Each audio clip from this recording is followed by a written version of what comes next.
ஆண்டவரும் இரட்சகருமாகிய இயேசு கிறிஸ்துவின் நாமத்தினாலே உங்களுக்கு வாழ்த்துக்கள். 2 ராஜாக்கள் புஸ்தகத்தில் 6ஆம் அதிகாரம் 17ஆம் வசனத்தில் ஒரு வசனத்தை வாசிக்கிறோம். உடனே கர்த்தர் அந்த வேலைக்காரன் கண்களை திறந்தார்.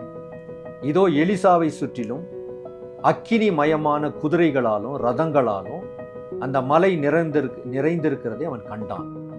இந்த சம்பவமானது எலிசாவுக்கு ஒரு வேலைக்காரன் இருந்தான். எலிசாவை பிடிக்க ஒரு ராஜா வருகிறான். அப்படி வரும்போது அவன் படைகளோடு வருகிறான். அப்படி வரும்போது இந்த வேலைக்காரன் அதை அதிகாலமே எழும்பி கண்டவுடனே ரொம்ப பயந்து போயிடுறான். ஐயோ, என்னுடைய எஜமானை தாக்க பெரும் படை வருகிறதே என்று சொல்லி. ஆனால் எலிசா ஒரு வார்த்தை சொன்ன உடனே அவனுடைய கண்கள் திறக்கப்படுகிறது. வேலைக்காரனுடைய கண்ணு திறந்தவொடனே என்ன ஆயிடுச்சு அப்படின்னு கேட்டீங்கன்னா, அவன் ஒரு பெரிய ஒரு காட்சியை பார்க்கிறான். அந்த மலை முழுவதும் ஒரு பெரிய தேவனுடைய பிரசன்னம், தேவ சேனை நிற்கிறத பார்க்கலாம்.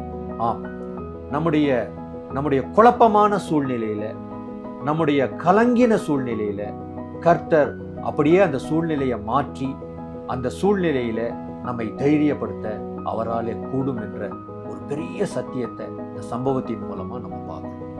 ஆகவே எதை குறிச்சும் கவலைப்படாம, எந்த சத்துரு கொண்டு வருகிற பயமான சூழ்நிலையும் குறித்து நம்ம வருத்தப்படாம, தைரியசாலிகளாக தேவன் என்னோடு கூட இருக்கிறார், நான் எதற்கும் பயப்பட மாட்டேன்ற ஒரு பெரிய ஒரு தைரியத்தோடு நாம் முன்னேறி செல்லலாம்.